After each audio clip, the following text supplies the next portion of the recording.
um anjo que tinha a chave do abismo e uma grande cadeia na sua mão. E ele prendeu o dragão, a antiga serpente, que é o diabo e Satanás, e amarrou-o por 1000 anos. João descreve o momento onde ele vê um anjo, apenas um anjo, não é nem um arcanjo, não é nem o principado, não. Ele está dizendo aqui, e vi descer do céu um anjo que tinha a chave e a algema, e ele prendeu o dragão, a antiga serpente, que é o diabo, Satanás, e o amarrou por 1000 anos. Ou seja, inicia-se o período dos 1000 anos, período onde Cristo vai governar por 1000 anos. Satanás está preso. Aí a igreja adventista fala que o Apocalipse já aconteceu. O diabo está preso, irmão? Se ele estivesse preso, a gente não era tentado a fazer as coisas erradas. Porque no período do reino milenar, esse mal todo vai cessar por um período de 1000 anos. Depois ele é solto de novo. Porque no ano milenar, na grande tribulação, Cristo vai matar todo ímpio. Mas a Bíblia diz que um terço da terra vai ser poupado. Esse um terço que será poupado, eles não se salvaram.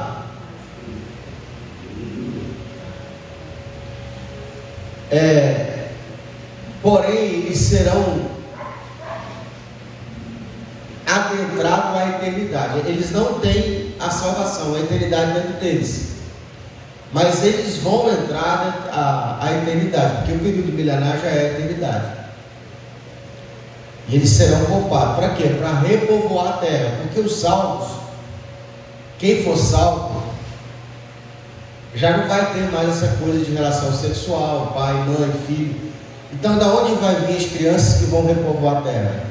Dessa nação, das nações que serão poupadas no período milenar.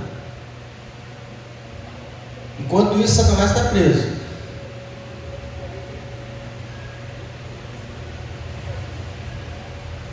E ele é preso por 1000 anos. Versículo 3: e lançou-o no abismo, e ali o encerrou, pôs o selo sobre ele, para que não mais engane as nações, até que os 1000 anos se acabem. Depois ele importa que seja solto por um período de tempo. Para quê? Aí ele volta a tentar de novo as nações que não foram salvas, que não têm Cristo. Essas coisas, elas são feitas dessa forma porque Deus está juntando prova contra Satanás. Então, por mais que Deus sabe o que vai acontecer, os anjos não, os seres espirituais não. Então Deus vai mostrando a maldade, porque senão fica parecendo que Deus faz por ditadura, né? E ele não é bem assim. É tipo assim, o filho chega para o pai, pede para o pai para ir no lugar, o pai não vai não. Aí o filho fica achando que o pai vai ir, peça ele para ele ir, nunca deixa eu ir, ele nunca deixa eu ir. Aí uma hora o pai fala assim, tá bom, vai então. Aí vai, o filho quebra a cara para quê? Para ele ver que o pai estava falando a verdade. Que tem gente que parece que ela não quer aprender com o erro dos outros, ela quer aprender com o próprio erro. Porque você está vendo a pessoa se lascar e você acha que você vai ser diferente. Oi.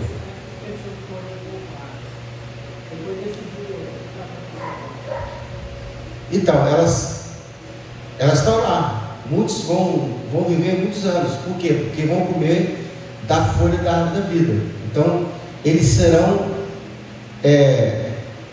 a vida vai se prolongar.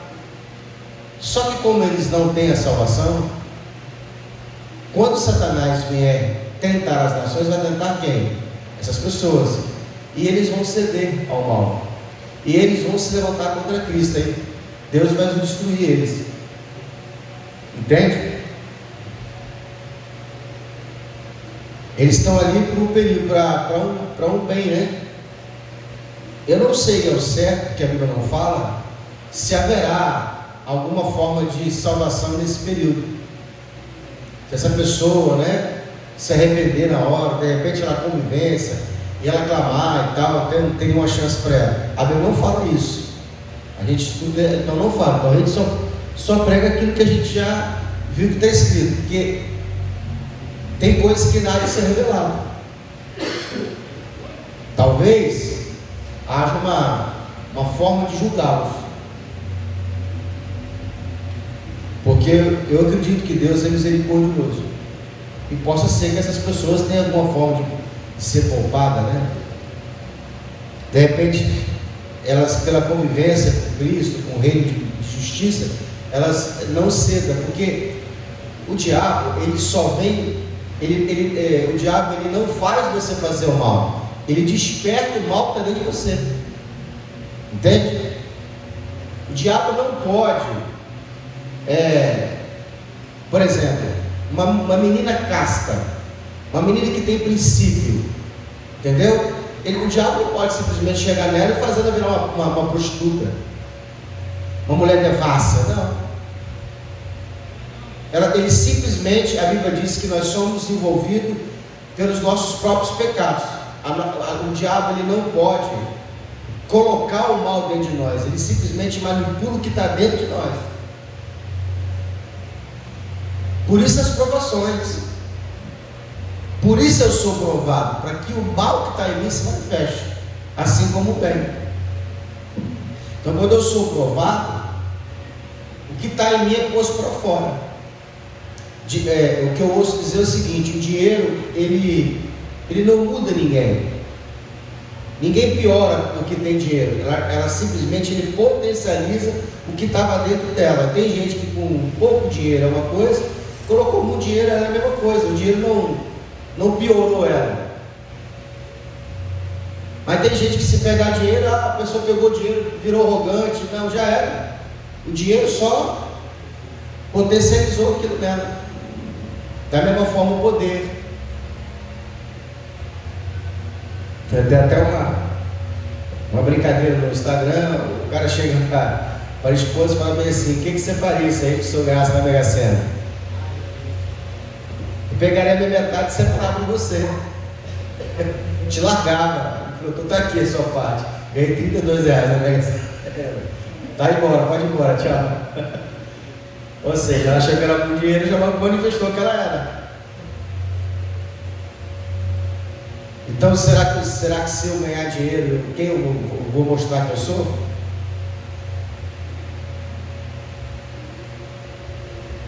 Poder é a mesma coisa. Desde que você recebe poder, ele quer pisar nos outros. Quando Deus mudou a minha situação, quando eu passei a querer empreender, e eu comecei a ver muito resultado em empreender, né, que você sabe, numa situação de trabalhar com os outros para você gerar trabalho. Eu lembro que a quantidade de recursos ela aumenta, né? O empresário, ele passa pela mão dele muito dinheiro. Muitas vezes dinheiro que uma pessoa que é trabalhadora, ela nem imagina que aquilo ali passaria pela mão dela. Eu lembro uma fala que o Senhor falou comigo: todo poder que é dado para proteger. A pessoa que ela recebe um poder, e dinheiro é poder, o dinheiro não é para você se exaltar, é para você proteger. Quanto mais dinheiro Deus te dá, mais você tem que entender que você é protetor das pessoas. O empresário, a preocupação do empresário, o que é? Ele quer ter dinheiro para pagar as contas, para poder honrar o compromisso, o salário do funcionário, poder dar um aumento para o funcionário. Muitos empresários pensam isso. Tem gente que acha que o empresário só quer ver a caveira do funcionário. Não é assim. O desejo do empresário é pagar mais. Por quê? Porque se ele paga muito pouco, e ele só paga pouco porque ele não tem lucro suficiente para pagar muito, né? Mão de obra fica escassa. Paga muito pouco, a pessoa não quer. Por exemplo, há uma dificuldade, uma demanda muito grande, tem muito empresário procurando funcionário e não acha para trabalhar. Tem muito emprego aí que está, por exemplo, o Perim lá, vive colocando anúncio que quer funcionário. Aí você fala, será que está tendo tanta vaga assim? Porque não para ninguém. Tem gente aceitando ficar em casa por R$600 do que trabalhar. Então, o dinheiro ele não muda ninguém, ele só revela quem a pessoa já era. Versículo 4: E vi tronos, e assentados e assentaram-se sobre eles aqueles a quem foi dado o poder de julgar. E vi as almas daqueles que foram degolados pelo testemunho de Jesus, pela palavra de Deus, e que não adoraram a besta, nem a sua imagem, e não receberam o sinal na testa nem na mão, e viveram e reinaram com Cristo durante 1000 anos. Então João está descrevendo que ele viu as almas das pessoas que aceitaram, preferiram a morte por degolamento, né? Como é que o muçulmano mata? Degolado. Então a pessoa preferiu perder a vida do que negar a Cristo. Aí eu te pergunto, será que essa pessoa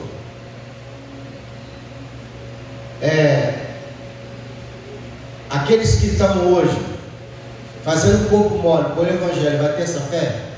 Essa é a minha pergunta. Porque se a pessoa, o corpo dela fica com febre, ela já não vem, você acha que ela vai querer passar a espada no pescoço por causa do amor evangélico? Não vai. Não é assim que funciona a fé. A nossa fé tem que ser treinada. Eu tenho que treinar a minha fé, por isso que nós somos provados, para que você possa ser treinado.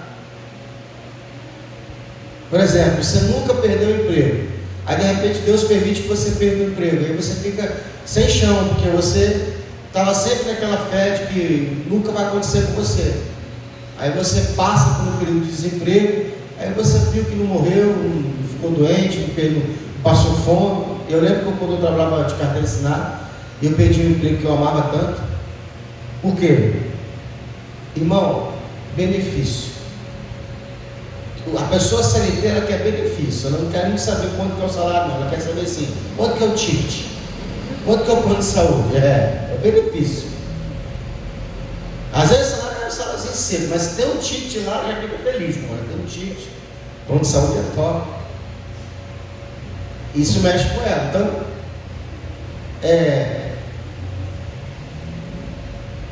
esqueci o que eu ia falar.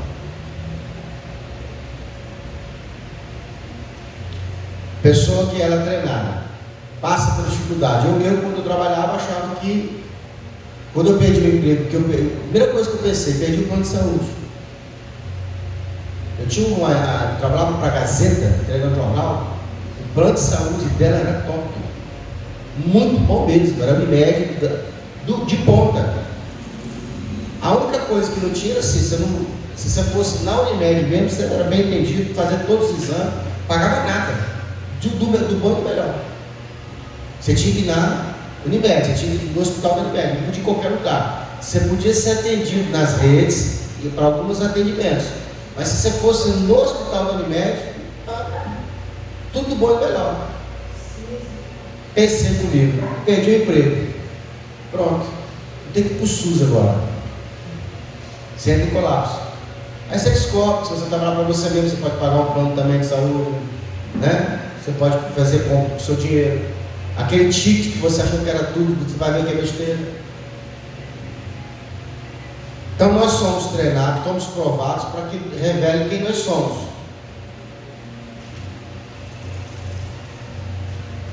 Pastor, eu não quero passar por isso. Como é que eu faço para eu não passar por isso? Seja fiel agora. Se esforce agora, nega a si mesmo agora.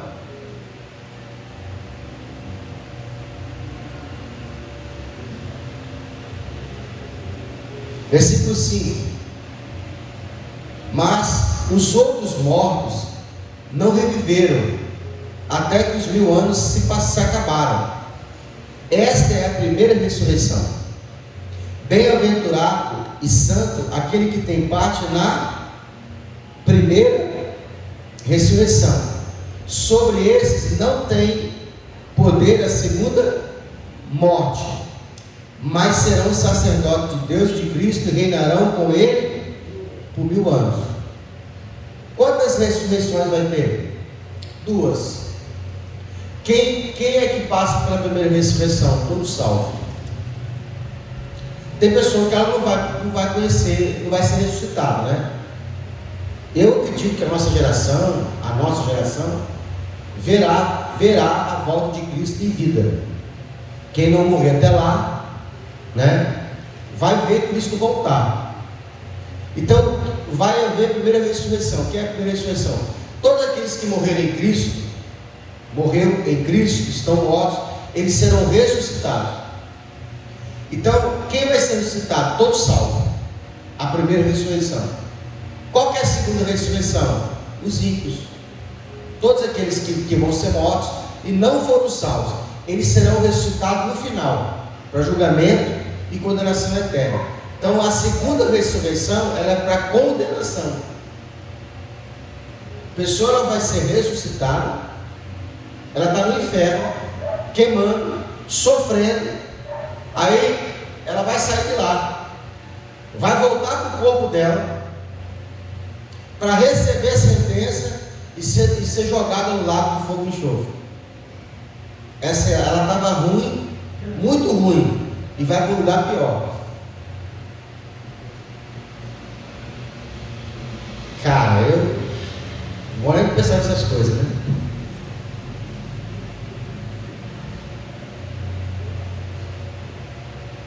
Quem ressuscitar vai ficar quantos dias andando por aí?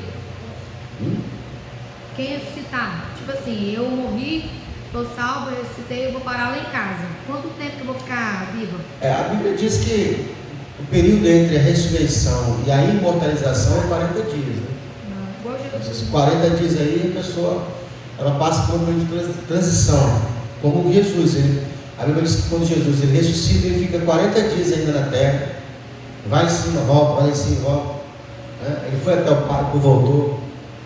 Quando ele estava no horto, no jardim, as Marias estavam lá, porque estavam procurando o corpo de Jesus, né? Elas foram lá domingo para ungir o corpo de Jesus e descobriram que o túmulo estava vazio. Ela viu Jesus e não reconheceu ele. Quando ele se revela para ela, ela fala, Rabi, e ela corre para tocá-lo. O que ele fala? Não me toca, eu ainda não subi para meu Pai. Por quê? Porque Cristo ele é a primícia dos que dormem. Ele não é o primeiro que ressuscitou. Tem gente que ressuscitou antes dele, mas é o primeiro que ressuscita e o corpo vai ser imortalizado. Só que ninguém pode tocar na primícia. A primícia tem que ser levada até o trono de Deus. Irmão, isso aqui é chato de prosperidade. Quem não pratica nunca vai conhecer riqueza, tá? Pode ficar tranquilo. Mas como assim? O que te enriquece é a oferta, irmão, não é o dízimo. O dízimo protege seu patrimônio. O dízimo protege as coisas para não piorar. Aquele gás que não acaba antes da hora, né? A sua casa não ser roubada, o seu utensílio não ser destruído, que o devorador leva essas coisas. Então quando você dizima, você está protegendo seu patrimônio. Mas enriquecer mesmo, oferta. Aí eu prego, a pessoa não bota em prática, não posso fazer nada. Tem que despertar no interesse. Quando eu ouvi isso a primeira vez, eu nunca tinha ouvido. 15 anos de Bíblia, era dizimista fiel, nunca falhava no dízimo, nunca tinha ouvido ninguém falar sobre primícia. O pastor deu a aula, eu falei, vamos botar em prática. 6 meses botando em prática. Liguei para o pastor, falei, pastor, o negócio não está dando certo não. Deu um sinalzinho ali, falou assim, está plantando o que, querido?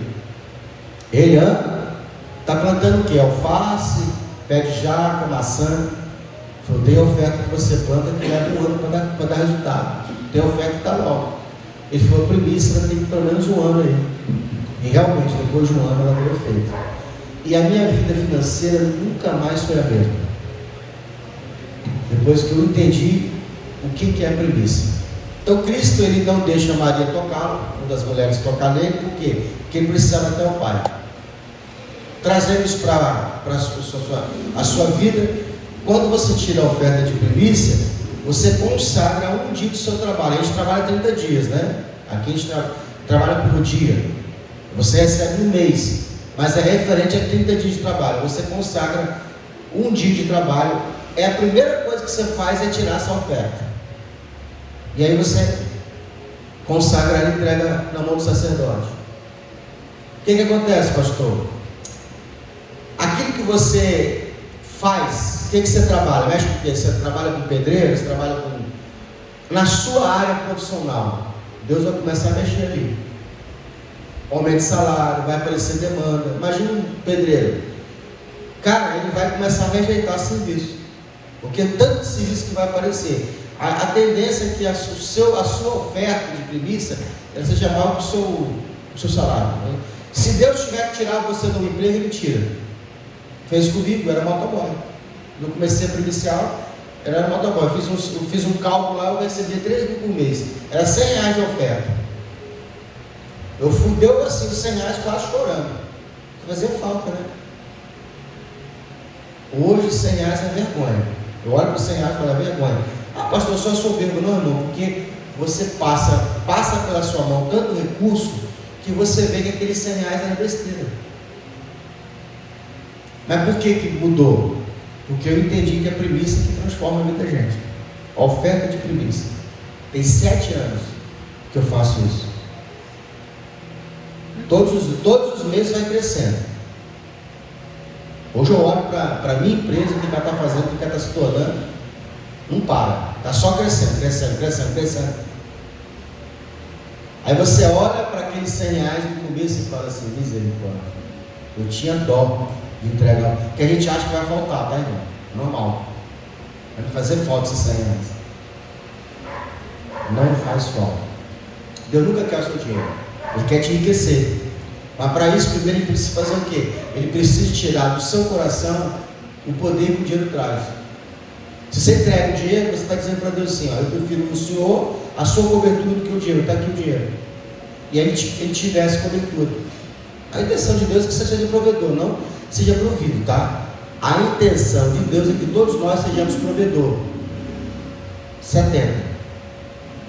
Não existe melhor maneira de você glorificar o nome de Deus do que tendo recurso.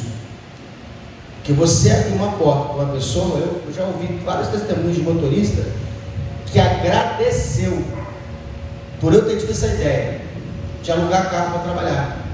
Porque o cara quer trabalhar, não tem dinheiro para comprar um carro, não tem nome limpo, tem nome sujo, aí o locador não aluga, não tem cartão de crédito, vai pedir parente não acredita nele.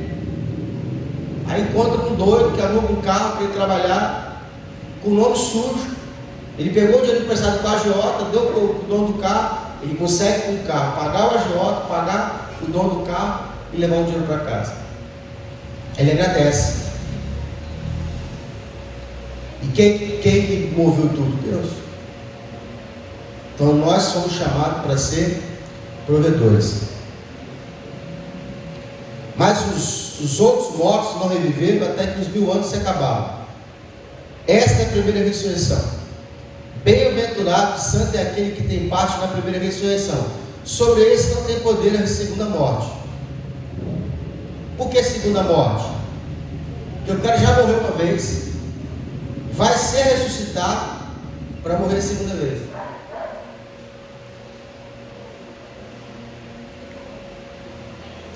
Versículo 7.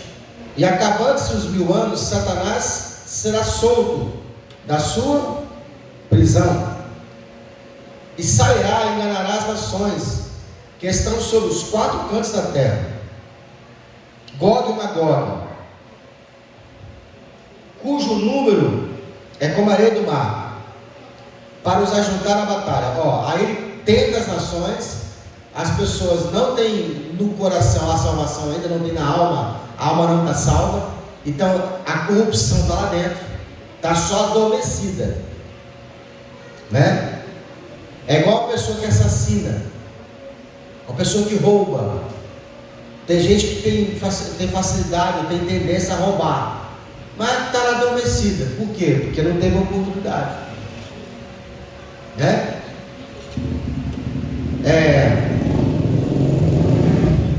Eu já ouvi situações onde a pessoa tem um vício, né?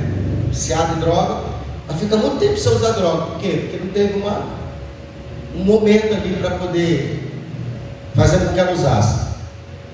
O que o diabo vai fazer? Ele vai mexer, né, com o interior das pessoas e vai despertar nela a corrupção que está lá dentro.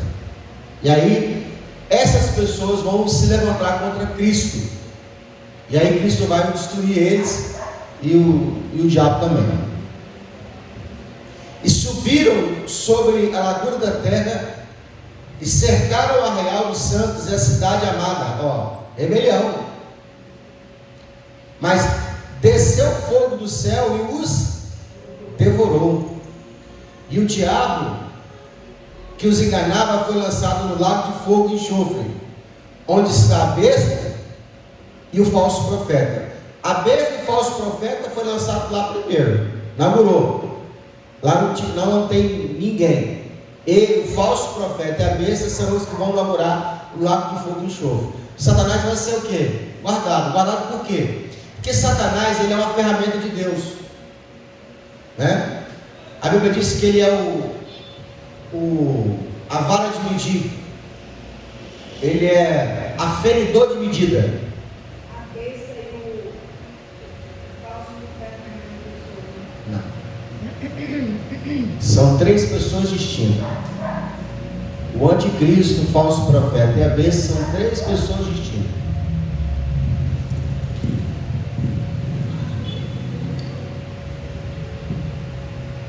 A Bíblia diz que Satanás, ele é o aferidor de medida, é a peneira de Deus. Deus usa ele para provar os corações. O diabo vem te tentar, Deus não fica com raiva do diabo. Então, deixa eu ver como é que ele reage. Então cabe a nós o quê? Pode passar na prova. Manda aí a aprovação, Senhor. Quero ser provado. Toda vez que você tiver em provação, pensa nisso. Espera aí, estou passando por isso. O que Deus quer de mim? Já sei. Eu estou vendo tudo fora do lugar. Eu estou vendo nenhuma saída. Parece que Deus me abandonou. Esse cenário, quem cria é o diabo, tá? Ele tem poder de mudar o cenário. Não estou falando aqui de fantasia, não. Satanás tem poder de mudar o cenário físico. Quem nunca viu uma casa aonde Satanás mudou o cenário não sabe qual poder que ele tem. Eu já vi. Oi? Satanás tem poder de mudar tudo fora do lugar. Do nada, você chega em casa, tem uma casa próxima, uma casa em paz, daqui a pouquinho ele começa, muda o cenário. Uma casa que era de paz vira de guerra, discórdia, desconfiança, traição, miséria. Você olha e fala, você não reconhece. Do nada, mudou o cenário. Que ele manipula o quê? Pessoas. Bota a desconfiança do marido da mulher do marido.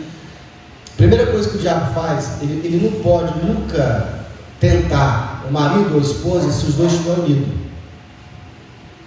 né? Cada um no seu lugar. Primeira coisa que ele quer fazer é o quê? Separar. Irmão, e não pensa você que ele não tem esse poder, você acha, não, eu e meu marido somos assim. Uma semente que ele coloca discórdia. Porque o diabo, ele conhece você mais do que você mesmo. Então ele sabe o ponto fraco. O que ele pode fazer? Então ele tira do lugar alguma coisa. E aí o que acontece? Sabe da mulher, onde está o ponto fraco dela. E ele vai minando. Chega ao ponto dela estourar. Você tem que perguntar assim: o que eu como esposo não suporto? Qual é o limite que eu não suportaria do meu marido? Da mesma forma, o marido, qual é o limite que ele suportaria da esposa? Você tem que entender o seguinte: você está no seu momento, não sabe o que o seu marido está passando. Ele está no momento dele, não sabe o que está passando. São duas cabeças diferentes. Em casa teve uma briga outro dia, vou falar aqui para testemunho de vocês. Que eu olhei e falei assim: misericórdia. Eu não reconheci o ambiente. Irmão, tudo numa boa. Acordamos bem. 1000 amores, lua de mel. Como que uma noite maravilhosa, se tivesse brigado, estava brigado, tudo bem, não. Não é que uma noite bem, um casal que dormiu bem, lua de mel, de manhã acorda, um móvel fora do lugar, vira uma guerra. Satanás. Se ele conseguir fazer isso, qual o próximo passo? Bom, separei os dois, está um brigado, está brigado com o outro está calado, o outro está quieto no canto.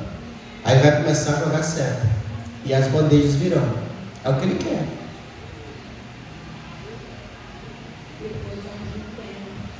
Então, da mesma forma, o crime.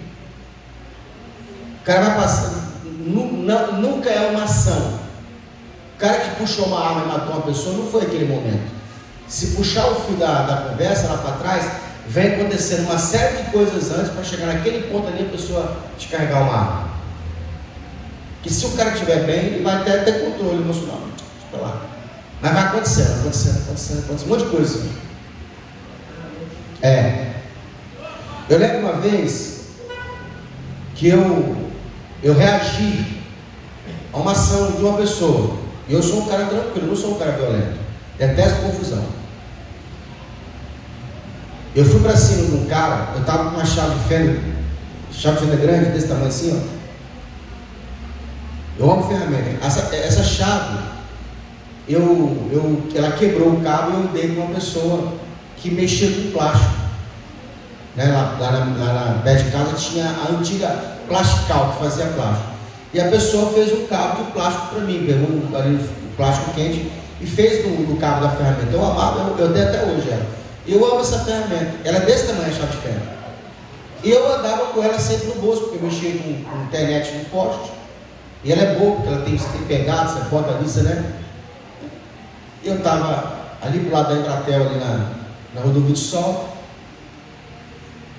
Eu estava com um amigo meu, ele estava com a escada no ombro e eu andando no meio, tem o meio fio, a calçada, o meio fio, do lado do meio fio no asfalto. Porém eu estava praticamente quase colado no meio fio, no cantinho. Eu não estava no meio do asfalto. E é uma via de mão única, dá para 3 carros passar. Então se eu estou aqui no cantinho do meio fio, não estou no meio da pista. Pois o cara veio, ele encostou, quase tirando fininho de mim e buzinou. Eu tomei um susto, porque achei que ia ser atropelado. Na reação eu fiz dedo para ele, dedo do meio. Né? Aí ele estava passando, ele virou e parou. No que ele parou, eu parti para cima com a chave na mão. Mas por quê? Foi assim do nada? Não. Porque dias antes, eu estava entregando o jornal de madrugada e eu estava passando, olha a cena, você vê o que o diabo faz. Eu sempre entreguei jornal e às vezes eu entrava na contramão. 3 horas da manhã, não tem carro na rua. Você passa com a moto, joga o jornal e vai embora. Eu estava vindo na contramão, às 4 horas da manhã, e eu vi quando veio o carro de lá. Eu senti que o carro estava na maldade, eu encostei no meio fio, perto dos carros. Estava no meio da pista, na contramão, vi o carro, vi quem veio na maldade, porque às vezes o carro joga de lado, ele passa no canto dele, eu passo no meu, mesmo eu estando na contramão. Quando eu vi a maldade dele, que ele veio na minha direção, o que eu fiz? Eu encostei, falei, vou parar, porque se eu estiver parado, ele está errado. Pois eu parei a moto do lado de um carro, na contramão, mas não parado. E a pista toda aberta para ele passar. Ele passou tirando fininho. No que ele passou tirando fininho, o retrovisor do carro dele bateu no saco de jornal. Quebrou o retrovisor dele. Ele foi embora. E eu continuei meu trajeto. Pois ele deu a volta, rodou por lá, me parou o carro, veio para cima de mim com uma confusão. Isso às 4 da manhã.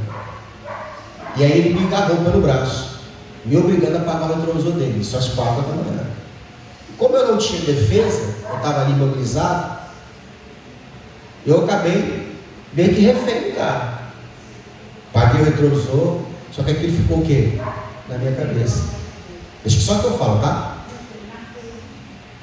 Aí, quando o segundo fez a cena parecida, o que aconteceu? Eu falei, não vou para cima dele, não vou deixar me tirar graça não. E o cara foi embora.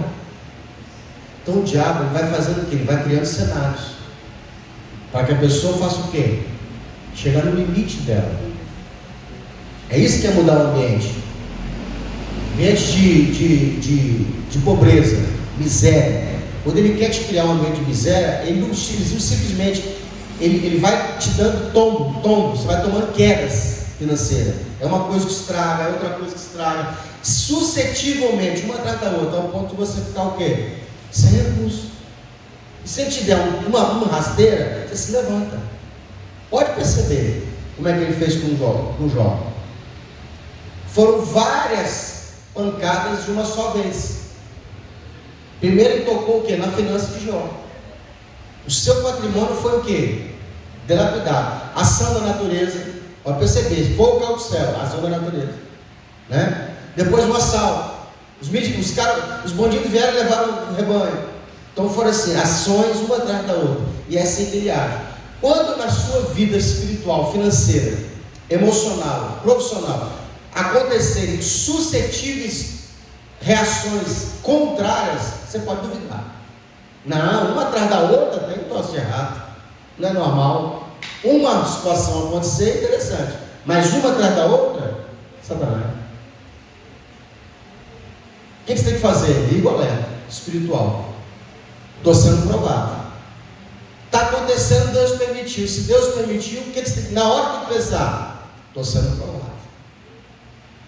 Eu te sugiro que imediatamente você procure em oração descobrir o que Deus quer de você. Qual que é a área que Deus quer te provar. Por exemplo, se for financeira, muitas vezes Deus quer que você confie nele, não no dinheiro. Porque já percebeu como é que o dinheiro ele é emocional? Você tem dinheiro, você está bem. Falta dele, você fica chateado, nervoso, com medo, né? Quem fica com medo quando começa a faltar? Entendeu?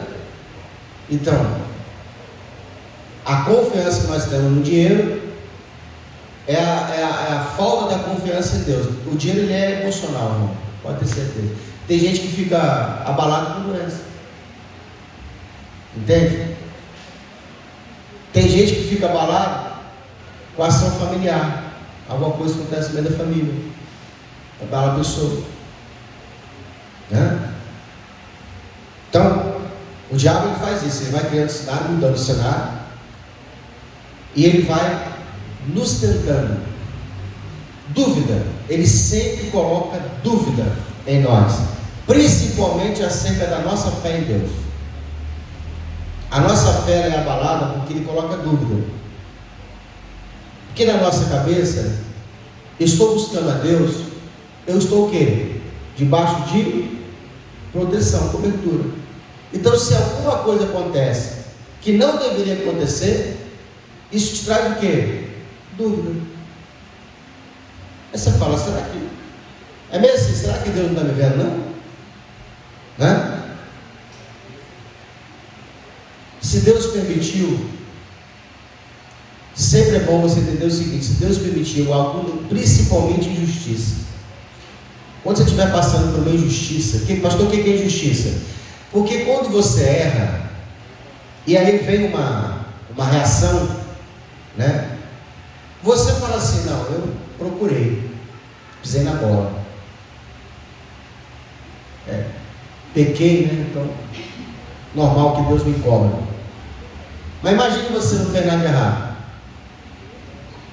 Mas eu, por exemplo, eu lembro que quando eu fui demitido da empresa, irmão, dizimista fiel, não falhava. A primeira coisa que eu fazia era tirar o dízimo, oferta, valores legais. A gente acha que aquilo que a gente entrega é sempre alto, né? Eu estou entregando agora 100 reais, mas parece que para nós é 100 milhões. Mas, normal. Fiel. Fiz lá um check-up, um checklist, e vi que nada estava faltando. Falei, não, fiel no culto, fiel no Senhor, não estou pecando, né? Fui lá um check-up. Eu fui um dos primeiros demitidos. Aí eu arrumei briga com Deus. Falei, Senhor, um monte de, a gente se acha melhor do que os outros. Um monte de preguiçoso, camarada não serve a Deus, está no vício, está lá na empresa. E eu, que te sirvo, fui demitido, logo os primeiros. Irmão, era proteção e eu achava que era castigo. Por quê? Porque a empresa ia quebrar. E Deus queria me tirar de lá antes. Injustiça. O que eu pensei? Eu fui injustiçado. Isso é muito bom quando você se sente injustiçado. Por quê? Porque se realmente for injustiça, Deus ele vai te pagar em dobro pelo aquilo que ele te faz perder. Foi justo o que aconteceu com Jó? Não. A Bíblia diz que sem causa Satanás acusa ele. Então, se não tinha causa provada, era injustiça. A gente sabe que foi para prová-lo, mas foi injusto. O que Deus fez? Devolve em dobro agora o que tirou. Paga ele em dobro. Então, se você acha que foi injustiçado, é como se Deus tivesse falhado na proteção dele. Relaxa. Deus não fica devendo nada para ninguém. Ele vai te dar em dobro. Você vai colher 2 vezes mais do que você colheria ali. Eu lembro uma vez, coisa boba, eu lia a Bíblia 6, 7 horas por dia, jejuava para pregar. A minha igreja tinha dependência de pregação, mas eu não conseguia pregar, porque o rapaz que estava lá tomando conta da igreja não deixava eu pregar, me punia. Parece que sabia que eu queria pregar, sabe? E eu chorava com Deus. Falei assim, o Senhor está no controle, o camarada faz o que quer, não deixa eu pregar. Eu tinha 2, 3, 4, 5 pregações já prontas, irmão. O dia que Deus resolveu fazer justiça, esse camarada ele caiu depois, né? O pecado foi punido, perdeu o carro, foi excluído da igreja. E aí, aquele que me perseguia, caiu. Irmão, eu nunca preguei tanto na minha vida depois. Pregava 2, 3, 4, 5, 6 vezes na semana. Eu queria pregar uma, não conseguia. Todas as pregações que estavam guardadas lá, elas serviam para pregar, porque eu pregava num lugar, eu pregava em outro. Ou seja, Deus, uma coisa boa, Deus, ele fez o quê? Devolveu. Primeiro o tempo da provação, porque Deus quer saber como é que você se comporta no período de provação. Versículo 11: E vi um grande trono branco, e o que estava sentado sobre ele, cuja presença fugiu a terra e o céu, e não se achou lugar para eles. Esse trono branco aqui é o juízo final, é o julgamento dos ímpios. E viu os mortos, grandes e pequenos, os que estavam diante do trono, e abriu-se os livros. Esses livros aqui, está vendo, estão no plural, não é um livro só não, são vários. E abriu-se outro livro, que é o livro da vida, e os mortos foram julgados pelas coisas que estavam escritas nos livros, segundo as suas. O julgamento, todo julgamento, ele é pela obra, salvação não. Por isso que está lendo aqui as obras, porque o julgamento é pelas obras. Por exemplo, nós vamos passar por um tribunal chamado Tribunal de Cristo, o primeiro tribunal. Esse tribunal, ele vai julgar as obras, mas não fala de salvação. A salvação não se toca no assunto. Ali não está colocando em xeque quem vai ser salvo e quem não vai. Não, ali é a obra, galardão. Todo tribunal, todo julgamento é pelas obras.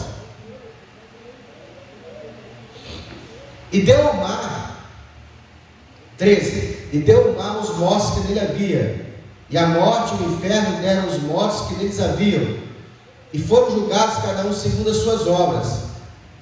E a morte e o inferno foram lançados no lago de fogo. Esta é a segunda morte. E aquele que não foi achado, escrito no livro da vida, foi lançado no lago de fogo. Esse livro da vida aqui, que é o livro das obras, depois de 1000 anos, os que são salvos e não reinaram, eles vão reinar, né?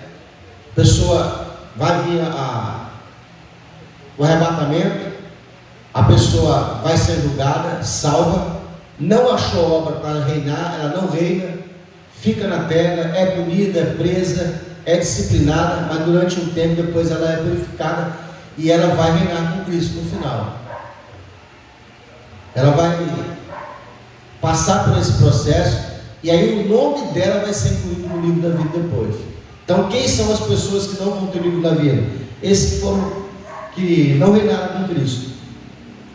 E vi um novo céu e uma nova terra, porque já o primeiro céu e a primeira terra passaram e o mar já não existe. E eu, João, vi a santa cidade, a nova Jerusalém, que de Deus descia do céu. A nova Jerusalém que descia. Aí o povo não fala que vai subir? Que vai morar no céu?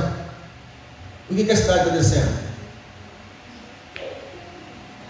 Adereçada como esposo, ataviada para o seu marido. E vi uma grande voz do céu que dizia: eis aqui o tabernáculo de Deus com os homens, pois com eles habitará, e eles serão o seu povo, e o mesmo Deus estará com eles, e será o seu Deus. A Bíblia, o Apocalipse, ele não está em ordem cronológica. Por exemplo, nós falamos do julgamento, que é o final, e agora está falando da descida da santidade, que acontece antes. Então, ela não está na ordem cronológica, tá? Ela não está na ordem que as coisas vão acontecer. Tipo isso aqui, a santa cidade, ela desce com a volta de Cristo. Aí parece que teve um julgamento, os caras foram lançados no fogo, aí desce a cidade. Não é nessa ordem não. Isso aqui acontece no arrebatamento, logo após o arrebatamento. E Deus limpará dos seus olhos toda lágrima, e não haverá mais morte, nem pranto, nem clamor, nem dor, porque já as primeiras coisas foram passadas. E o que estava sentado sobre o trono disse: eis que faço novas coisas. E disse-me: escreve, porque as palavras são verdadeiras e fiéis. E disse-me mais: está cumprido, eu sou o Alfa e o Ômega, o princípio e o fim. A quem quer e a quem tiver sede, e a quem quer que tiver sede, de graça lhe darei a fonte da água da vida. Quem vencer herdará todas as coisas. Quem vencer, derrotado não vai herdar nada não. Quem vencer herdará todas as coisas, e eu serei o seu Deus, e ele será meu filho. Mas quanto aos tímidos e aos incrédulos e aos abomináveis e aos homicidas e aos fornicários. Quem são os fornicários? Gente solteira que transa. A relação sexual é um ato para casado. Gente solteira não pode ter relação sexual. Então isso é o que? Fornicação, né?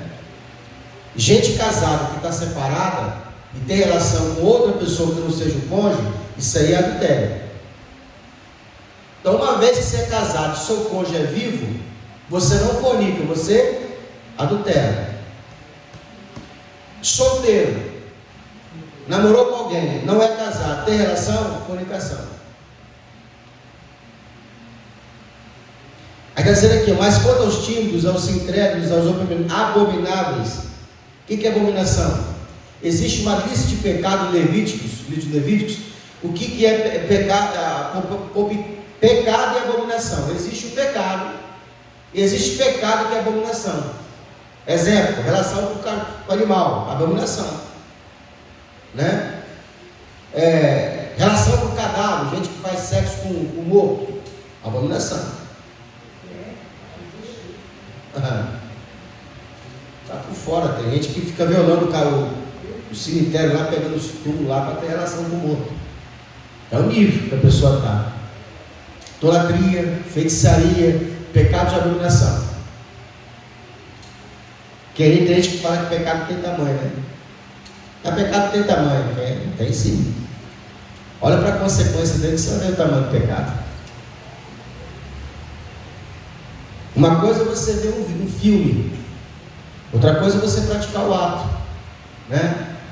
Ah não, a pessoa que está vendo o filme, irmão, você está vendo o filme do cara matando o outro, é a mesma coisa de você matar uma pessoa? O ruim do filme é que a gente sempre torce para o lado errado, já percebeu? Filme de bandido e ladrão, a gente torce para o ladrão, a gente não torce para o bandido, a gente não torce para o policial, né? É ou não é verdade? Aquela atriz no filme ou na novela que sofre com o marido dela, ele aparece o cara, o galanteador, o cara que vai cantar ela. Aí a gente fica torcendo para ficar com o cara errado, né? Eu não torço, não falo, tinha que ficar com o marido dela, não estou casado. Eu pulo até essa parte. Hã? Eu pulo até essa parte para não vir esse sentimento. Mas você pode perceber, fica aquela coisa assim, vai ficar com ele, será que fica com ele? Eu estou torcendo para o lado errado. Homicida, fornicário, feiticeiro. O que é feitiçaria? Bruxaria, né? Idolatria, os idólatras, todos os mentirosos, aí ó, você não pode mentir. A sua parte será no lago que arde fogo e enxofre, que é a segunda morte. Pastor, mas aí o crente que mente, vai para o fogo? Não. Porque o crente ele já foi salvo, ele não entra em condenação. Para ele existe uma disciplina porque ele está fazendo essas coisas. Então, crente que tem crente idólatra, tem crente feiticeiro? Tem crente homicida? Tem crente fornicado? Tem. Essas pessoas são disciplinadas pelo Senhor, porque tem pai. O pai castiga. Por exemplo, gente que tem vida torta, promiscuidade sexual, paga com vida financeira, tem uma vida financeira destruída. Idolatria, enfermidade na cabeça, né? Você falou aí, feitiçaria, esse que faz macumba. Esse vai junto, serve junto com quem também vai fazer o pedido, não é? É a mesma coisa? Não. Se eu pago para um feiticeiro fazer uma macumba, eu estou fazendo feitiçaria. Não é a mesma coisa? Eu posso ser o sacerdote que manipula a oferta, como posso ser aquele que está pagando para fazer a oferta. A pessoa procura ser de macumba para fazer um despacho, também é feiticeiro, né? E tem aquela pessoa que faz culto a Satanás, a imagem, tipo aquela romaria que tem aí no final, no época da Penha aí, não tem? Pessoal que sai lá sei da onde, lá da catedral, e fica passando no ombro lá, e com a vela na mão, e cantando lá. Aquilo ali é o quê? Aquilo é idolatria. O fim daquela pessoa, doença daqui para cima, derrame cerebral, problema mental, é o fim dela. Colhe. E alguns casos, na família tem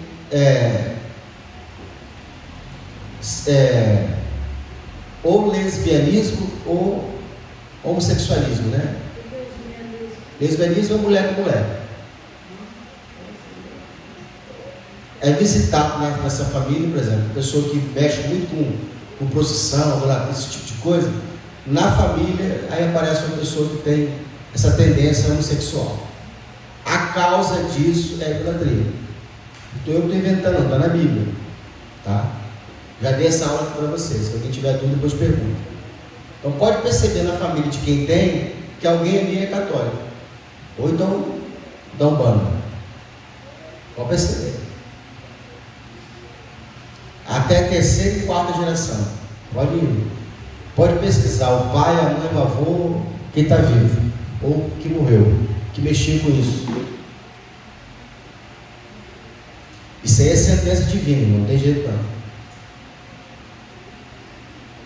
Vamos parar por aqui, depois a gente continua esse restinho.